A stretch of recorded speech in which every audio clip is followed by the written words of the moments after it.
And we are live. Hi, welcome. This is John Sarah, and this is our monthly, first Monday of the month, Women Think and Grow Rich Hangout.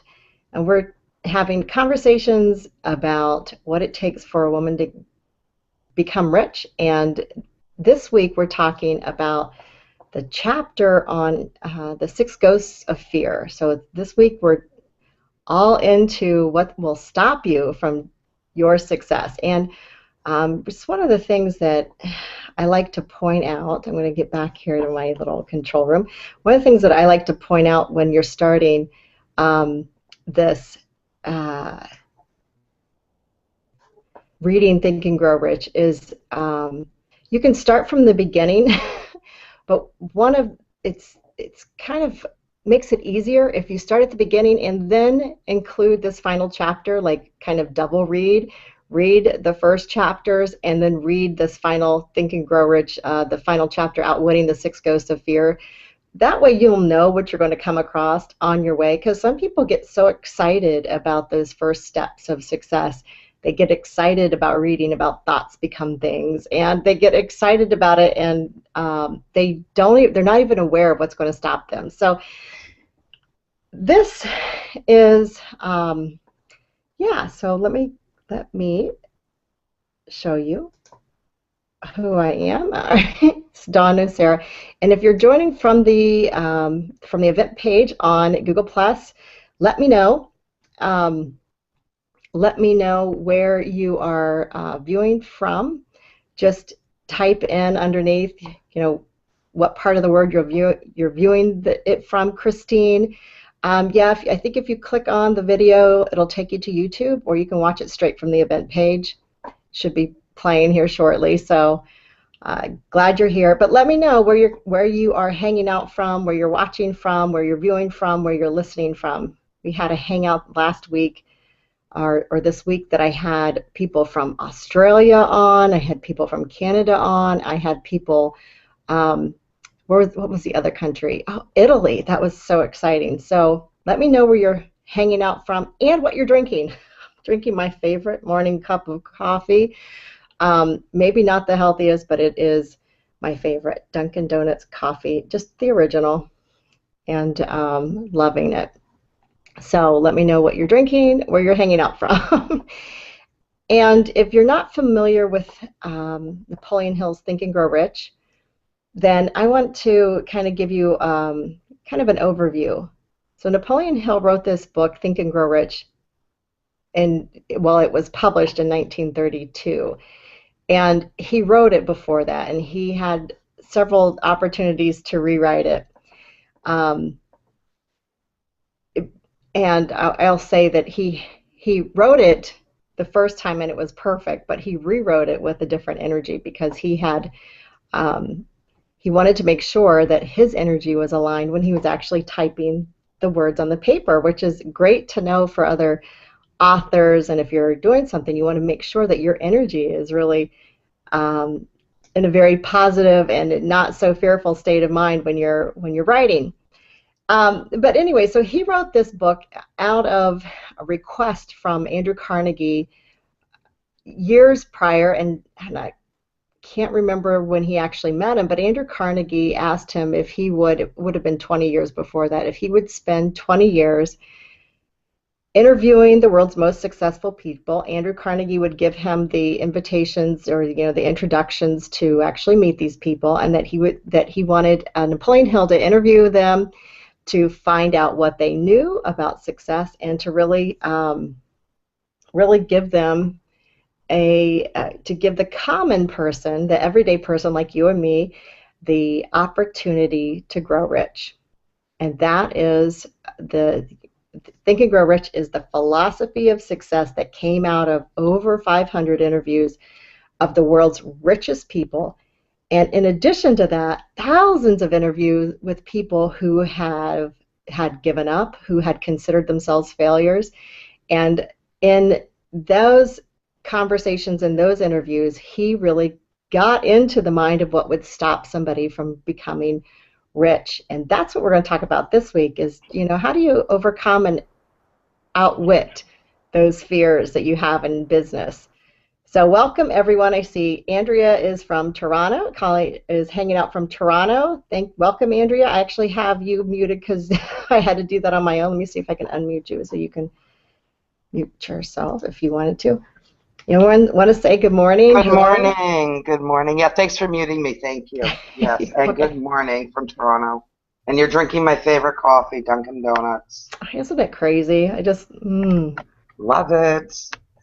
Okay, Jealous. so, um, and Robin is calling and hanging out from California. Hi, Robin. Oops, you're muted. Did I mute you? Hi, I muted myself. Hi, welcome to Wednesday morning. It's very early here. Yeah. And I love the motivation that gets you guys out of bed in the morning to come and do this because I know that it's what, 6:30 in the morning there. Is that Yes, right? yes. Yeah. And I used to have my own 6:30 in the morning hangout, or it wasn't a hangout, it was a teleconference. It was a mastermind on the principles of Napoleon Hill's Think and Grow Rich. And I had to personally wake up at 6:30. We called ourselves the 6:30 Success Club because if you can get up in the morning, get yourself going with this kind of material, you're going to be way ahead of everybody else. Yeah. And now I'm a little more, I get up at 6:30, but I'm not on camera at 6:30. But good for you. Good for you. Thank you. So where are you hanging out from? Christine is hanging out, but I'm not sure where you're from, Christine. So hey, shout out to you, Christine Bowen. Um, Glad that you're here, and I know some of you are going to watch the replay. So Lanny, you're going to catch the replay. Hey, if you're watching this on the replay, just there's a shout out for you. And yeah, so let's get started into the content of this because I want to, this is a great chapter in understanding just what stops us. Now, um, before I ask questions I have a little slide for you. I'm going to pop it up just to know what you're really overcoming because what are I guess, the major symptoms or the major things that we have to overcome in business. And if I can get my slides right here, there they are. These are the three enemies which you have to learn how to overcome in business, and you have to learn how to overcome these in life. And they show up in so many different forms. I particularly love the fact that Napoleon Hill points out that indecision is an indicator, a huge indicator, and it's actually um, a seedling to fear. So indecision, doubt, and fear. And how do those, show up? They show up also as worry. Um, but if you catch yourself not being able to make a decision about your business, making a decision about the direction of your business, or you feel like, I guess what's some of the thoughts the feelings that I've had when I was getting into this indecision, like indecision that you don't know which product or service to offer a particular client, or if you're in that state of not knowing which direction to go in your business. Indecision comes in all these different forms, and a lot of times it's disguised as this idea that you have to pick one, right?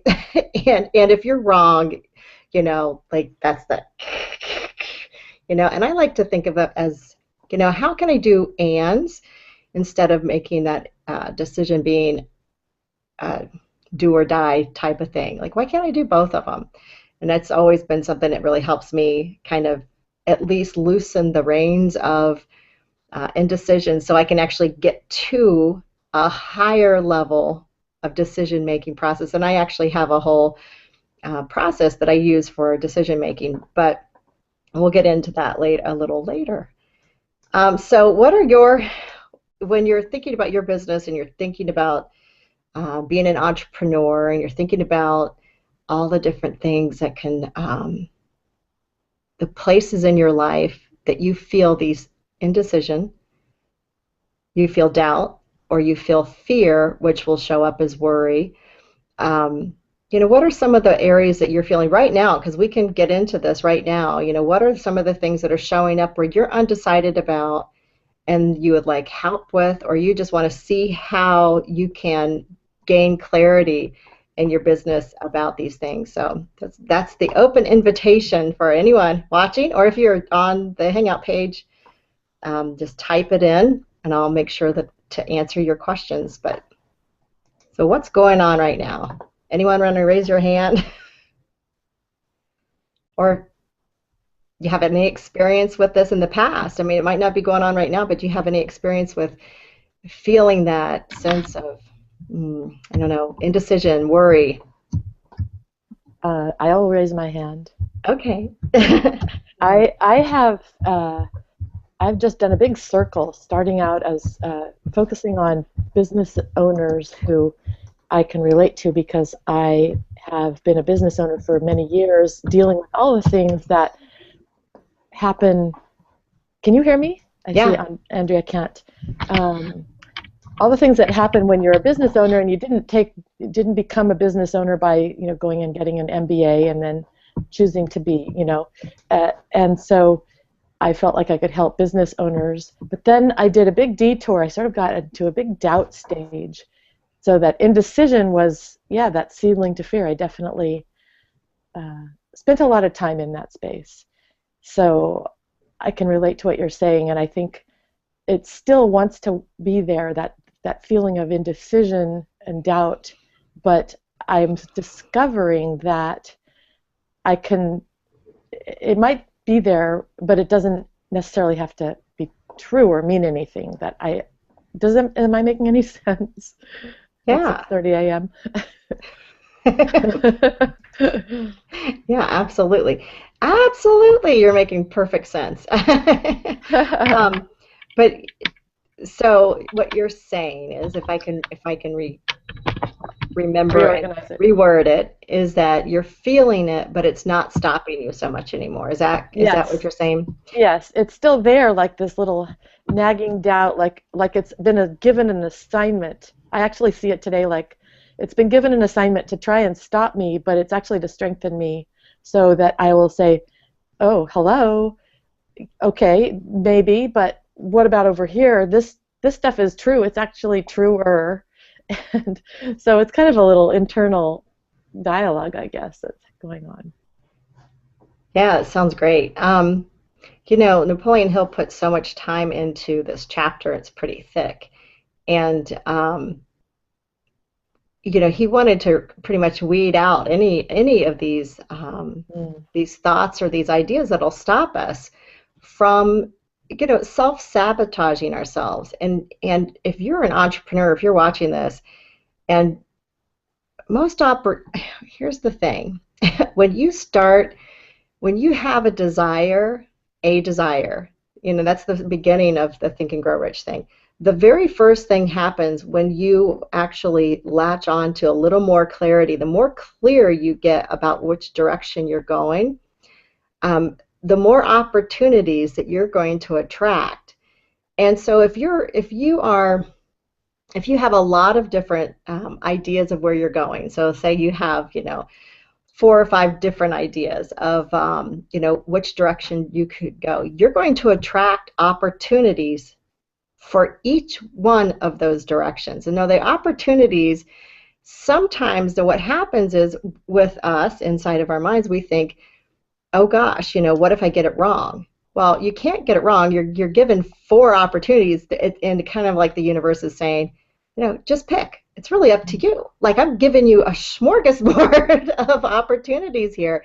You get to pick which one that you feel the most, that brings you the most joy, that is most aligned with the lifestyle that you want to make or create, the most, that's most aligned with the kind of income that you want to make. And getting yourself into these habits of thinking of, does this opportunity get me closer to what I really, really, really want? And that kind of helps that indecision. But the idea is, you were right on the money with the idea that the doubt, the worry, or the fear is something that you have to take care of and eliminate before you move forward. And that's really not true. The opportunity and that maybe that doubt or that worry is there to show you that you can't, like, that you're expanding, that you're growing, and that you have an opportunity to grow from here. It's really a great piece of understanding. And Andrea, I'm not sure why you're not hearing. Are you able to hear now that you've joined back on again? Guess not. You might be Yes, able. yes, yes. Yeah. Sorry, Oh, sorry. awesome. Yeah, I left Google and I came back and I was just saying I missed. I don't know. I could see Robin talking, but I missed what you were saying, Robin. Sorry. I unmuted myself to say that you can watch the replay and hopefully it will make sense. Yes, exactly. Thank God for replays. Yeah. Indecision, now it's big, eh, Dawn? Yeah, so indecision is really one of the craziest one. And indecision actually will keep us doing. Now, here's the thing, and you guys have to listen to this and maybe take a little, note. Indecision sometimes will keep you doing a lot of stuff that makes you think you're keeping busy, but will actually stop you from growing. And it's sort of like if you imagine, in a previous hangout, I did a visualization for you guys, and it was I can't remember what the visualization was, specifically, but if I'm going to kind of invite you to imagine that indecision and worry and doubt and fear are all like a little white fence that goes around a horse track, right? And or goes around your garden of creation. It's actually keeping you safe. All those worries, those doubts, those fears, those moments of indecision are all this nice little, it's meant to keep you safe and to keep you the same, keep you where you are. And when you're in the state of indecision, imagine that you are a race horse, like the Kentucky Derby. They just had that this weekend, and I actually got to watch the winning race. I got to watch it. Happened to be watching television at that time, not live, and those horses run around and around and around, and one person becomes the winner. And this is kind of the idea that the idea that most people have about success. They think there's one winner.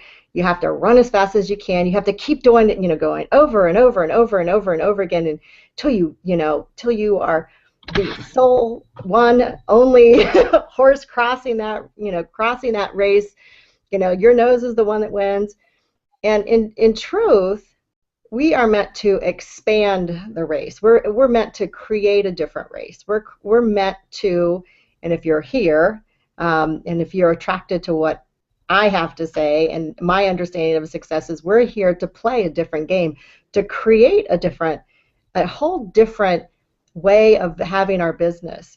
And when we are in the state of indecision, we actually feel like a racehorse. I mean, we'll get strong muscles about certain things, but unless our race is expanding, unless we're actually doing, expanding maybe our audience or expanding our message a little bit, unless we're expanding in doing the things that we're doing over and over and over again, you're creating a habit, and habits are great, but you're creating a habit of being the same. So indecision is really, if you find yourself in indecision, you want to ask yourself, or if you find yourself doing these things over and over and over again, you want to ask yourself, is there someplace I'm not making a decision to grow? And I think that might help you, because we can fool ourselves into thinking that we're doing the same things over and over and over again, and we're not expanding. I hope that makes sense.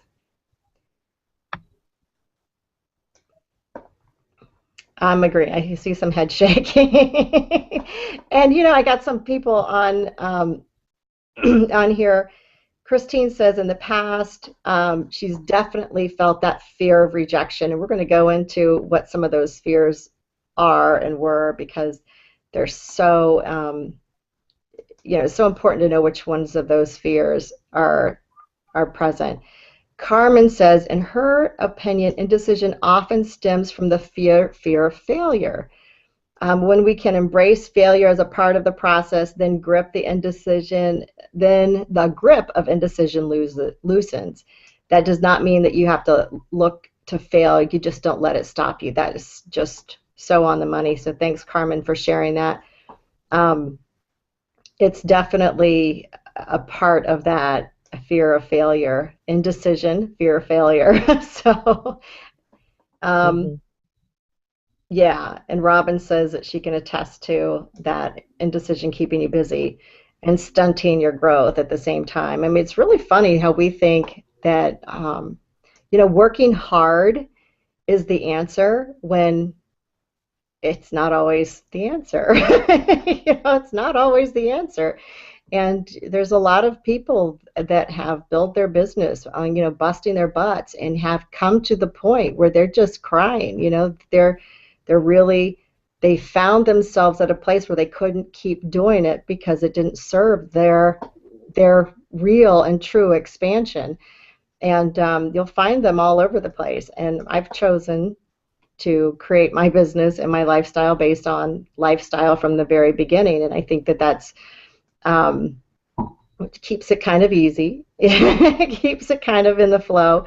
But it doesn't mean I don't work. It just means that my work has more meaning, and I understand that I'm choosing to work when I'm working. And that's way more powerful because I begin to create an environment where I'm honoring the work that I'm doing, I'm really present to it, and I can help more people. So that's my story. I've got one, excuse me. I wanted to show you another slide because we talked about the fear of rejection, and I want to show you just what all these different fears are. If I can see them on my, oops, there they are. So there's the fear of poverty, the fear of criticism, the fear of ill health, and the fear of loss of love for somebody, the fear of old age, and the fear of death.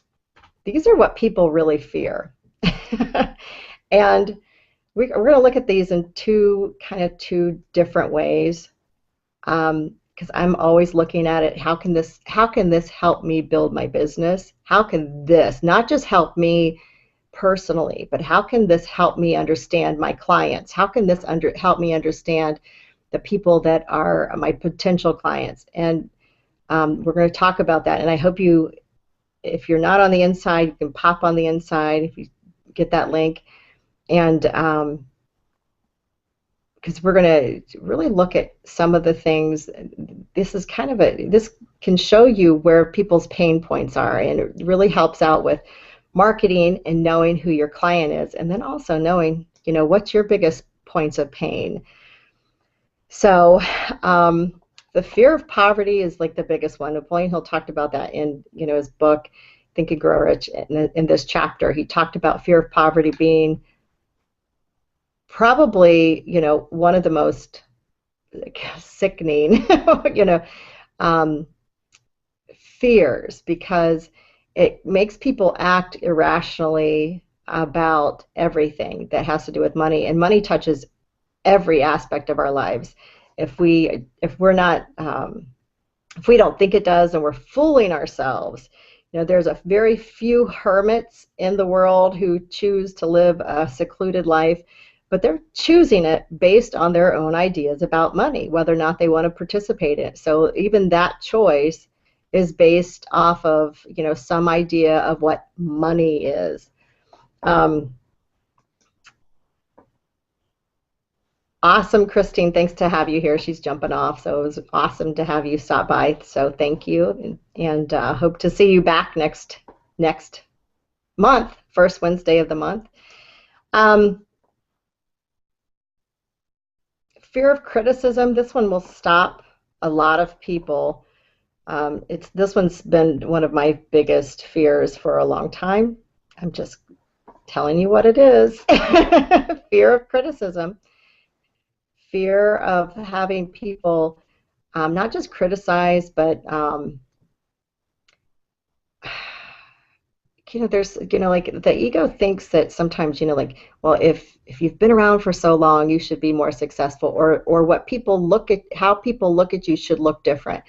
My success has to look like I want it to look. I cannot base my success based on what I think other people need to see for them to think I'm successful. Does that make any sense at all? Because that was a big one for me. That's huge. Yeah, I agree. Yeah. And it took me a long time to do that because I was really comparing myself to a lot of people who build their business really different from me. And I kept thinking, well, that's what other people really think my business should be like. Like, if in order for me to be successful, I should be, running around the country, speaking on stages, or having millions of people come to my stage, and it was all the spotlight stuff. And I kept thinking, I never, some people really want that spotlight when they were little. I remembered enjoying, getting my picture taken. I can speak on stage, but it was never a desire for me. So when those opportunities come, my biggest desire is to be close to my family. So I'm weighing those decisions based on, does this take me away from my family time? Does it take me away from, um, is it too much? And my son had a nice conversation with me one year, and he just sat me down and he says, "You will never miss my birthday." I'm just telling you, if you think that you're going to miss my birthday ever, you're not going to. And he was like 5. And he just kind of like told me what it is, how it was for him. And that was his biggest need. And I could have made the decision that, like, I'm going to be gone every year for his birthday because there's a big event that I really was planning on attending every year around his birthday, maybe taking him along with me, but that's just not his idea of. And so that is kind of a random off-topic thing, but I really had to make a decision in my life that I was being true to my own values. And it took me a long time to realize that my family was the highest value. I know for some people that might just be like their first thought, oh yes, my family is the highest value, but it really took some great coaching for me to like, oh yeah, my whole life that's all I wanted, and now I have it, and yay, now I can celebrate. My family is awesome, and I have the greatest relationship with my husband. We both work from home. We have great kids. That was really what I wanted to have in my life. So I want to say, living Dawn, my dream. I really appreciate that about you, that has actually spoken kind of like the way sound waves can just emanate, that you have such a profound connection to your family that way, that it does, I think, pervade everything else you do. And it's been a good example for me when we got into this subject, because we were talking about the fear of criticism, and I too have been grappling with that because I have somehow it got installed. There's a way that it should be, it should look, and it sounds like you grappled with that too. And just getting in touch with our desires and then saying, okay, this is what I'm going to have everything emanate from, because I'm going to honor that desire. I think that's you really demonstrate that, and I think that's really one of the ways to deal with this fear of criticism thing, is to dive right into the sense of what's right for me and not necessarily be so open to other people's prescribed ways that we should be doing things. Yeah, thanks. I really do appreciate the fact that you get that. And it took me a long time to really bump up against, like feeling like a pinball, kind of bumping up against other people's ideas of what success was. And it really took, it took somebody coaching me, coach, to really get into like that, like what's really going on here? What is it that you really want? Because it doesn't seem like, if you really wanted this, it would be, if I really wanted the big everything, like what if I wanted what success looked like for everybody else, it would be really easy. I have all the skills and tools. And it really wasn't about a fear thing. It was really about this desire to have my family, that first value. And I still feel every once in a while, like I have had coaches in the past who have, because I was following their model, who were, I mean, who wanted me to fit into their model. And I just couldn't. And I couldn't figure out, like, what's going on? So now I'm fitting into my own model. It feels great. I've got all the support from from every corner of the universe for me doing and building from this authentic place of not having to run around. I stay within Ohio for the most part, drive up to Cleveland every once in a while and drive down to Cincinnati. I'm in Columbus, so I'm not always at home, and I'll take a couple of trips, throughout the year. And I love live events, so don't get me wrong, live events are amazing. But but there are people whose whole business is built around live events, and that's awesome. It's just not for me right now. And my daughter's in third grade, and it may change in 9 years. So I'll just tell you that. My youngest one is in third grade, and that may change. So, hi, Elaine. Dawn. Welcome. Hi. Oh, hi, Elaine. Hi. Howdy. I've been away for a couple weeks working on massive project, so it feels good to connect with you lovelies again. Great. I'm so happy to have you back. And I saw that you had invited some people to join us, so thank you for doing that. Thanks for sharing the event. Yeah, so, okay. So, Dawn, if I could just say something. Sure. You're talking about this whole indecision and what you were talking about, and the comparing, and building our businesses. And I think,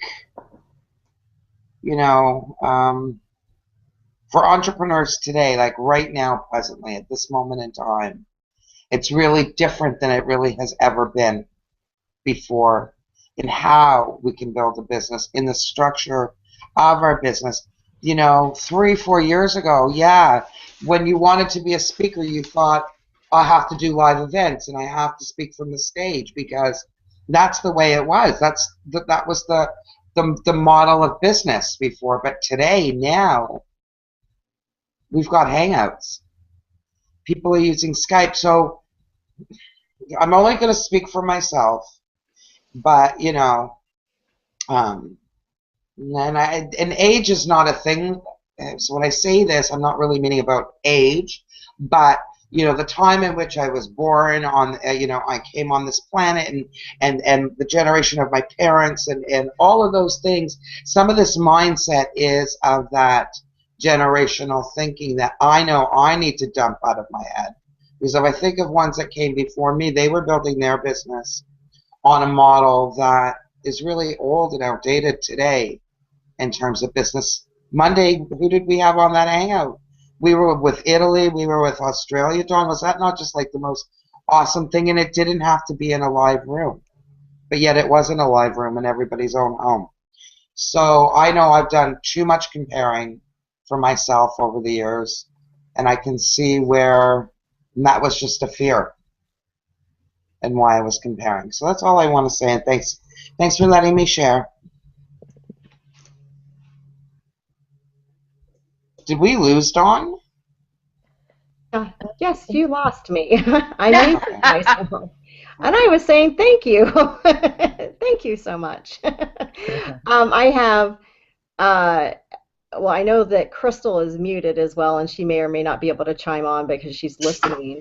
I'm here. Okay. It's just really loud over here. So I'm here, though. I'm listening. This is great.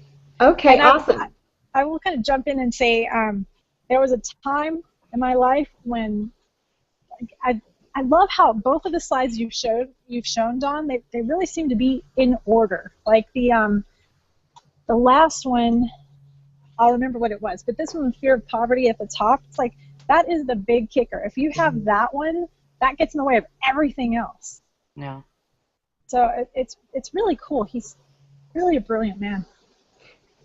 Yes, I agree. I didn't do this. This order is not mine. This was Napoleon Hill's. I mean, and he was a deep thinker. I mean, we're thinking deeply about the stuff that he thought about, which is one of the reasons why I think, like that he researched and he got into and he thought that everything that he wrote was perfect at that time. Our knowledge and our understanding of of the world now hasn't, his principles haven't changed, but the more you dig deep into the study of Think and Grow Rich and the study of these success principles, you'll find yourself more consciously aware of who you are through reading this deeper, not just skimming over the top. And this is, this is I think one of my gifts in the world, that I'm just persistent about learning and persistent about helping other people dive a little deeper into each of these topics. Crystal, the one Okay. of the oh, go ahead. I was going to say, I want to jump in again because you are so good at that. You're so good at what you do, because what you mentioned earlier about talking about having, fitting into other people's coaching systems, and that's, I mean, so important to know, to have your own goals and have an idea of where you're going. And for example, how important family is to you, to know whether that's a good coaching system for you or not. So Dawn, you are amazing at what you do, and I would recommend you as a coach for anyone, because you are so good at listening and hearing people's hearts and not just fitting them into a certain system. Yeah, thank you. Thank you. I mean, that's a huge compliment, and I so appreciate you because I spent so much time trying to fit into the mold, right? Trying to find a mold. I think that was the thing, is I kept trying to find the mold. And I think that we are all trying to, like that we do that. We try to find the mold. And there is a mold for us. We are molded to perfection. I just love that. We are already molded to perfection. I mean, the system for us to get out there and to make the biggest impact on the world is the system that helps us grow the fastest. And whatever system that is, we're already designed with our own system for success. We just don't know it. And with a good coach like Crystal, you're an amazing person to help people organize their thoughts. And I would recommend you for that. I've used you in that way, and it was just an amazing experience. So you can get down into that. But finding this. So I'm going to go back to the slide again. And Crystal, I'm going to talk about you one more time, because I'm going to ask you a question, because this is about the fear of ill health. And I know that you do the juicing for fat loss, and you do all this health coaching. You've got health products, and you've got health, health on your mind. And one of the things that I've noticed with people who are, health oriented, that there's really two different approaches that you can take on this. And one is I love my life, I appreciate who I am, and I just want to give myself the best food, the best nourishment, the best of life has to offer me, and I want to keep my body, I want to feed my body the best that I can, because I just love myself. I love being able to serve people, that kind of energy. And there's the other one that is like fear of ill health, like, oh my gosh, if I eat this genetically modified organism, that I'm going to die. Like, you can't eat corn in America without having a genetically modified, and it's corn's in everything. So just but there's like the fear of it, and then there's like the appreciation of health. So I am bringing this up because you might have an insight into, like, your clients are the people who are motivated by fear, easier to help make those changes, and then shift them into kind of like a love your body, love yourself mode, or does the opposite usually help? And I think you might be able to bring some insight into some motivation, if you don't mind answering that question. Yeah, absolutely. It's a really good question, because it can work both ways. I mean, some people are at a point in their lives where there's something up, and fear is like, I'm not I guess I can say it this way. I'm not going to judge what got them to pick up the phone and call me.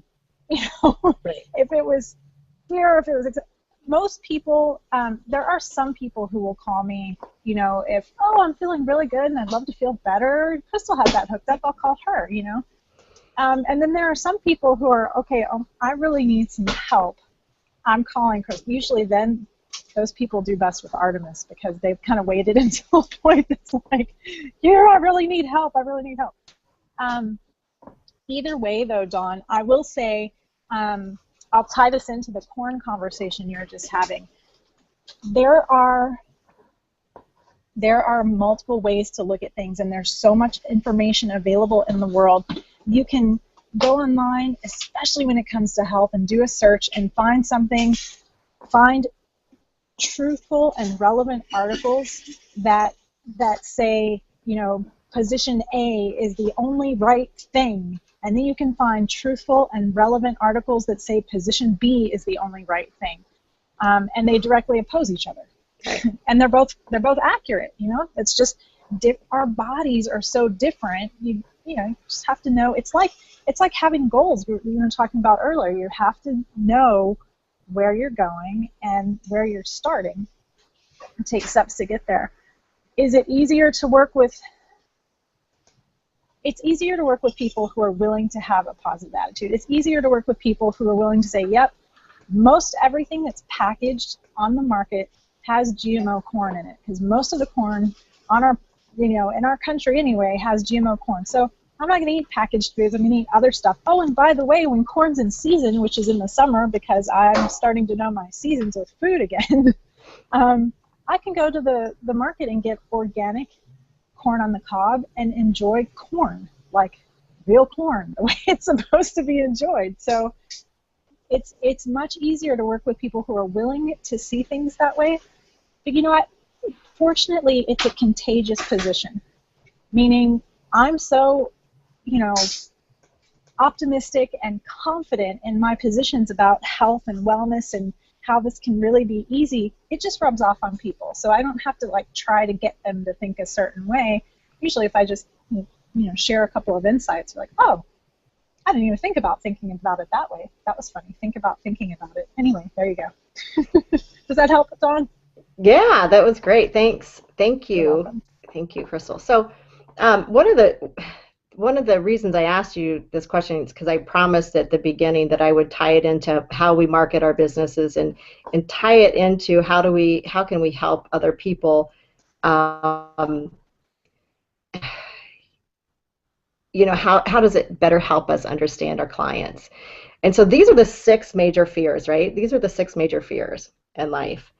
If you are a business owner, business person, and if you really want to help people and talk to them and get them motivated, you can talk to these fears. Meaning, like when you're in your marketing material, you can ask things like, "Are you afraid of?" Well, we'll just say, I'll just use all of you guys for an example. Andrea, my guess is that you help people with fear of death. Elaine, what fear do you think that you would help people with? And because this is helping them overcome. When it comes to the laughter and joy thing, I think I help people who feel like they must stay serious to work and do, to have the successful life. In other words, they don't allow enough play in their life. They're thinking if they allow time for play, they'll somehow, that will be detrimental to their success. So, yeah, I am addressing people who often are really linked up to a work ethic and don't give themselves time to play or bring joy into the process. Yeah. Anyone else want to pop in and say which fear is she addressing. I mean, like, it's, to me, it's obvious. It's fear of poverty. You think? Yeah. Oh. That's why they have to work so hard. I think it's fear of criticism on how they're working. You know, like, because if they're, you know, what happens if they stop working? What you know, what are people going to say? But you know what, it could be both of those. It's a combination. I totally felt that it was like this fear of criticism when you're talking about, you know, getting people to laugh. Oh my gosh, do you realize how, I'm going to put myself back on myself. You realize how much you know, somebody has to release in order to laugh hysterically in front of other people. True. I mean, that's really a fear of criticism type. To me, that's a fear of criticism. You know, releasing that fear of criticism. Okay, well, I can at least say that's true for me. It does take a very strong sense of confidence to really let go and laugh, or to really let go and say anything I feel is true in my heart, especially if I am pretty certain it goes against the grain of the, you know, audience I'm standing in front of talking to. Yeah, and that's, you know, that's a whole other lesson. I'm thinking, you know, like that whole fear of, you know, what will people think keeps us all the time from creating this, what other people think. We'll go back to this. That keeps you in this space of, you know, well, what if they don't love me? You know, gosh, what if they don't love me? The fear of loss of love. You know, those people are going to reject me if I don't act the way that they react, or if I don't think the way they think, the tribe, the community. You know, what happens when you don't, what happens when you really don't have the same kinds of thoughts as everybody that in a room? And what happens when you go against, you know, the grain of an entire, you know, maybe the masses? You know, I think that this is, if we can bring ourselves to create authentic and open responses in a one-on-one environment with our spouses, with our family, with our friends, or even a small mastermind group or a small group situation like this, we give ourselves permission to then expand and get rid of those fears, like one conversation at a time. And I really think, Elaine, what you do with laughter yoga is just, I mean, it probably hits every single one of these, because people don't know what their fears are. If they can just let it go, like, you're probably doing it. And with the practice, because you're not laughing because something is funny. It's you're bringing a laughter exercise with every circumstance. And when we do a laughter yoga class, it's not like we're sitting down and examining, then laughing about this circumstance or that. I mean, we could, and we could then have very esoteric discussions. But, for example, you know, one of the exercises is opening the credit card bill. It's like you open the credit card bill, and you just look at the number, and you just laugh. You know, like, how are you going to pay for it, or when are you going to pay for it, or, oh, you have a late fee, you didn't. And you lighten up about the heavy thoughts you have about anything. And in the physicality, you know, of the exercise, your your relaxation response is stimulated, and then your immune system is stimulated, and for a couple minutes you simply aren't thinking about things in the same way. So it is a really good practice for challenging all of these thoughts, all of these conditioned beliefs that we have that we just don't challenge. So it's all about really saying, why should I be a fear of that? You know, or that fear is linked to some belief I have, but is that belief really true? And then, you know, it occurs to me when I was looking at your list of all the fears, because one of the most helpful practices for everyone is, you know, gratitude practices. So if I think I'm in poverty, if I shift to just saying, okay, well, my fear might be thinking I don't have X, Y, or Z, but what do I have in this moment? And we flip it over. Those practices of gratitude can help then shift our way of looking at any one of these fears. So let's all bring gratitude into this practice, and like gratitude that we're having this conversation today. Yeah, super powerful. Yeah. Yeah. I was wondering about the order of Napoleon Hill's list and poverty being at the top, because I agree that the fear of criticism is to me, it feels like it's the most powerful on the list. Maybe not, because if I had a big fear I was going to get a disease and die or something, then that would maybe be the most powerful. But for me, I think fear of criticism is humongous. And so fear of poverty being higher up on the list, I think I don't even really understand what it is in a way. You know what? I think you're right. And actually, I can hear, like Napoleon Hill going, no, no, no. You women are all worried about criticism. So, that's that's the answer. The official answer for Napoleon Hill's chiming in here. Yes, for us as women, yes, fear of criticism would be on the top. And this is really a funny observation. And I've asked a lot of people, and I took early childhood education a long time ago because I did some preschool teaching. I bet you never knew that about me. And I had to take some just like basic classes to do this. This was, gosh, when my daughter went off to preschool, I decided to follow her. That's how crazy I was. But anyways, one of the things that they were telling us about little boys who are hard to poopy train, hard to potty train. They can pee, but they were saying that little boys equate,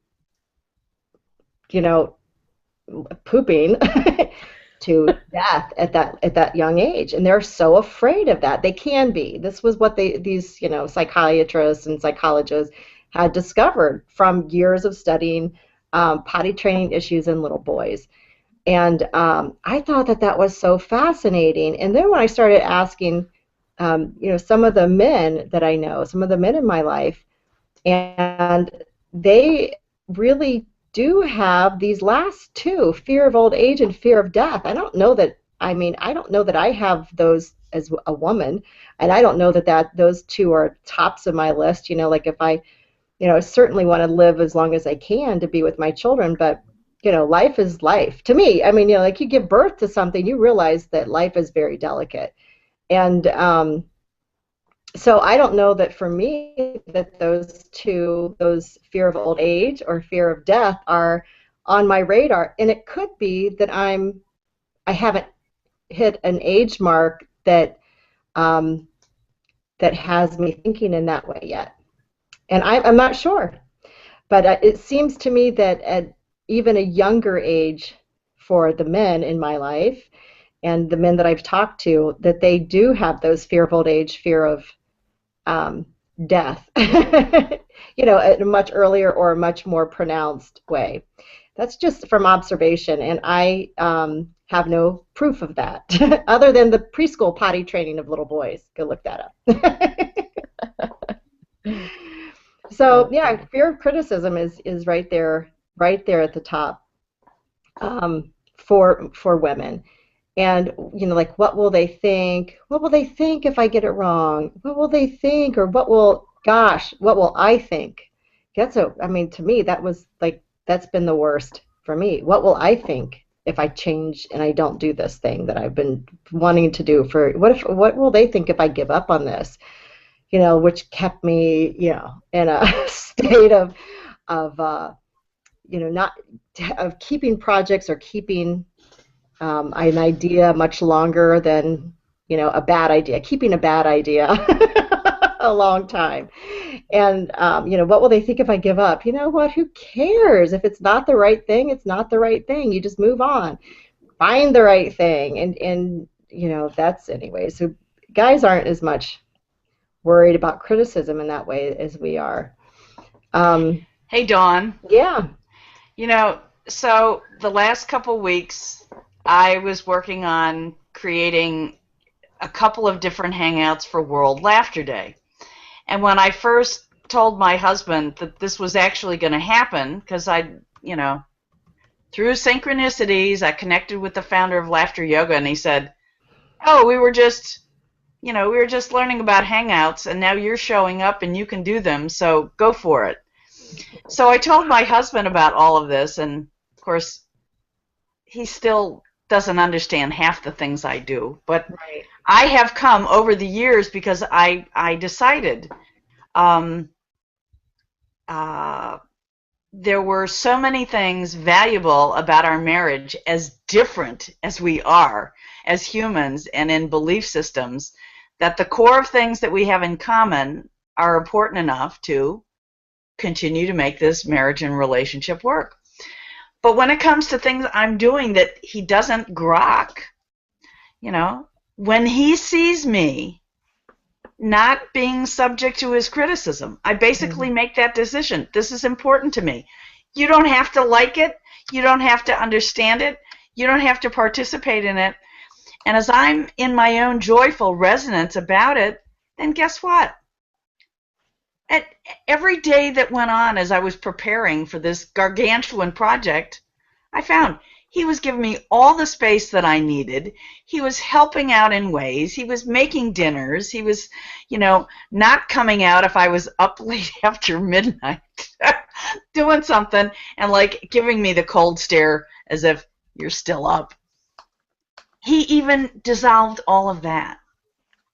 And then I did 3 broadcasts on World Laughter Day, and it was on Monday sometime that he actually got around to watching one of them. And he said, "I'm amazed at what you did, and you're really good." So the other interesting thing about this is when I'm now on camera doing these Hangouts, it's like it's the realest me that there really is. And as I have given myself permission to be the realest me in Hangouts and other things with other people, now I am being the realer me with him. And our relationship is actually just getting better. So it's interesting. You do have to, as best you can with your own leading edge, stop worrying about what other people think and just carry on. I love that, and I think Robin popped a little comment over there too. Permission to be the realist me. How that is like the coolest thing. But I found the same thing with Hangouts. I mean, I really have. I found that like I kind of wiggle a little bit. I could get annoyed with myself, but this is who I am. And I laugh, I giggle, and I know people, I took Toastmasters for years, and I was actually, I did kind of important business in Toastmasters, and I found that the most annoying thing was people counting my ums. And I thought, my ums are not going to stop me from being successful. I'm sorry. I mean, and they haven't. They have never stopped me from being successful. If you're watching this and you're a Toastmaster and you hear all my ums, get over it, really. Or if my giggling or my rolling eyes, if I roll my eyes and you just, that bothers you, gotta stop, please. You gotta start rolling your eyes and get on a Hangout because it's so much fun. I just need to say something. But see, those things, those are based on what I was mentioning before. Those are the old school models of particular businesses. It has evolved. It has expanded so greatly. Now, I posted something yesterday on my Google Plus, an Abraham audio. Somebody in the hot seat bringing up the whole, have we expanded beyond from the original Think and Grow Rich book? Oh. And Abraham talks about absolutely, because as humans, we have evolved and expanded so much. Yes, the principles are there, but we have just, and this is just what is happening now. So we need, and honestly, Elaine, oh my God, to you and your husband, bless the both of you, and where the marriage has come to in the maturity of it and in the confidence of yourselves. your own unique individual selves. I need just to say that. But, we are evolving and expanding as humans and business, and it is a new school. And we need to really just cut those strings to those things that, again, depending on when you were born and when you came on this planet, to be going into business, because I think for myself, I kind of came in between still where those old school models were still strong, but also kind of like that sandwiched to now where these new models and this new school was happening. And so got to cut those strings to the old models. They don't work anymore. They're done. They're tired. They're dated. Yeah, you're absolutely right. And I heard somebody, and I want to wrap up with a kind of a new direction of where we're going, but I wanted to comment on that. I heard somebody say, oh, my husband was talking about his father's generation. Like the most important thing was to be professional. Like it was to really be a professional and to be in a profession and to do your whole life was built around professional networking, professionalism, like being in that state as much as you wanted. And that, like with us and our highest priority and meaning, like the wave of what is now the most important is to be able to do the things that you want, no matter where you are, like to be yourself, even in a profession, to be yourself when you're out networking, if you choose to network, or give yourself permission to go paddleboarding, or to do the fun, laughter yoga when you want to, to really do the things that fill you up, and let that be, let your self-expression and your being and doing the things that really light you up. That's the biggest value right now. And the people who can do that are the people who are the most authentic when they are in a business space. And those are the people that people can know, like, and trust.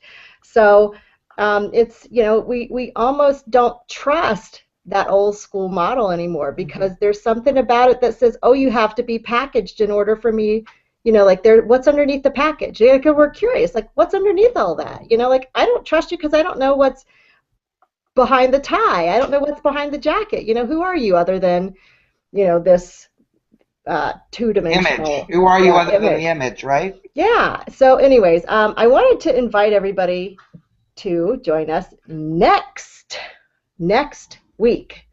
Is it next week, Crystal? I'm going to have Crystal pop on here and let us. Yes, it is May 14th. May 14th. We are kind of going to, not necessarily, I'm not going to stop the Women Think and Grow Rich thing. The first Wednesday of every month, we're still going to do the Women Think and Grow Rich, but we are adding on a series, and I'm going to, all of everything is going to now be under the, the title Conscious Business Success. That's what we are. We are conscious business success for women, and whatever books we bring into that.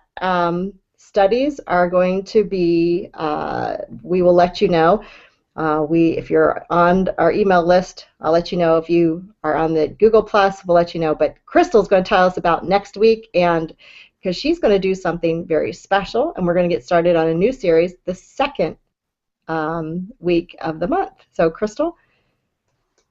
Okay, I'm so excited about this. And I've been talking about this at some live events we've been doing, and people keep asking for invitations, so we might have a pretty good sized group. So this is a study group, a book study, based on the book Conscious Language, The Logos of Now by Robert Tennyson Stevens. And this has been, both this book and the whole line of study I've done through Robert Tennyson Stevens and Mastery Systems. This has been the most transformational work I've experienced in my life, and I've done a lot. I've done a lot of things, and taken classes and trainings and stuff. What I love about this book is we're going to dive deep into the study and exploration of how to not speak consciously, as in say the right words that equal the right manifestation because this recipe equals that result, it's much more than that. It's being sure that what I say is in direct alignment with who I deeply am. And the words that I'm saying are creating, we're manifesting things in our lives all the time. Just are we manifesting what we really want? So I apologize about the background noise. I'm in a commercial kitchen today. So I'm super excited about this. This is now, read more because I did a great write-up on our invite with it, and I know Dawn sent it to everybody. So if you haven't received it, just message me or Dawn, and we'll send it to you. But it's going to be quite a series. We're going to meet quite a few times on this one because it's so rich, and I'm excited. And I'm just going to put here it's going to be on the event page. If you the link to the actual the event, I'm posting up on the event page of today's event, and you can join that. You can invite other people, and yeah, it'll be so much fun. And Crystal's leading it, so Yay. you just gotta know it's going to be awesome. Go, Crystal. Thank you. Yeah, it's going to be fantastic. I've been studying this stuff since about 2007. So I'm one of the core trainers for this organization. But I'm just doing this part because I love it. I just love it. It has made that much of a difference in my life, and I'm trusting you ladies will love it at least a fraction as much as I do. Sounds Will it be the awesome. same? Will it be the same time as the Think and Grow Rich call? Yes, ma'am. Yes. Same time. Early Sorry, Wednesday. Robin. But you can catch the replay if you are, but you're going to get the most from it if you're going to be live. You know that's always the truth. The live events do give you the most the opportunities. I know, Andrea was able to get on a hot seat that last Monday. I'm going to do hot seats on my empire building calls from now on. That'll be very profound. Okay, but this is about getting deep and diving deep into the different, like whatever it is that we bring forth. And if you have, if you are somebody who wants to be considered for, hosting a book study in the future, let me know. But right now, the next one's going to be Crystal, and she is going to show us, share with us her magic and Conscious Language and the Logos of Now by Robert Tennyson Stevens. Yes, and we will have hot seats in these, by the way. There will be opportunities to receive, so yay! Come on in. So, Crystal, that particular book, Yes. those are available both through like Amazon.com or Barnes & Noble? I have the link on, I don't think it's on Barnes & Noble. I'm positive it's on Amazon. I have the link in the event invitation, Okay. and I think I included 2 or 3 different links. Okay. One is for the Mastery Systems website direct. It's not on a Kindle. It's not in Kindle version. You get to really hold it and read it for real. Scribble, underline, highlight, exclamation point. Yeah. Yeah, you may appreciate doing that in this one. Do you think it's in the library also?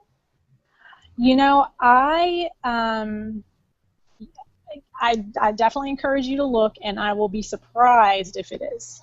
And it'll be at chapters, right? Oh, you guys do have as far chapters? as how we're studying? Yeah, we'll study it by chapter. No, the bookstore. But I don't think you guys have. I didn't know there's a chapter. chapters. Sorry. I'm like, what? Yeah. Yeah. Sorry, Andrea. Yeah, no, we don't have chapters. But the thing, Robert Tennyson Stevens self-published this. And okay. yeah, so it is on Amazon, but you won't find it in a lot of big bookstores just because he didn't put it out that way. No, that's The okay. foreword, It's just, by the way, is written by Greg Graydon, so that's really cool. okay, no, it's just it takes a long time. I don't know why Canada's not really far away, but for some reason when things are being ordered from certain places, it's like you think we're in Siberia over here in Canada. Yeah, I'm wondering if Amazon might be your best go then. Yeah. Okay, thank you. Okay. You're welcome. because we have come to know each other and support each other, it occurs to me that for this event page, for this new series starting next week, every day, each one of us could go to the event page and hit that share button and Oh, share it nice. to the public and share it to our circles. And in the last, couple days when I was preparing for these Global World Laughter Day Hangouts, for each person that I was orienting to come on Hangouts to be on the programs, I coached them and I said, and here's the event page, and right up on in the corner is this little share button. And if you go on every day and you share it, we can, increase the opportunity for attendance. It's such an easy thing to do. So Now, share. why aren't we all doing this for each other and for those we know, like, and trust? Yeah, no, excellent. Awesome. And that reminds me, Elaine, I'm going to make sure that that's on the event page, like the first call to action. Please share this event with people you love, or just share this event. Yeah. That'll be a great little add-on. And yeah, super, we'll do that. It's so interesting when people are coming new into G Plus and getting the whole feel for what Hangouts are. There's so much visual stuff to just get used to. It takes a while. So as people doing Hangouts with some regularity, we really have to build into our programs a little bit of this education. Totally. Look up in this corner and that corner, because then as people are ready to do their own Hangouts, again, they'll get extra support and hopefully more attendance. So Excellent. Thank you. Thank you for all those great reminders. And I'm going to stop the broadcast, and hopefully we'll see you all next week. Yay. And the first of the month for the Women Thinking Grow Rich series. And I'm out of here. We'll talk to you soon.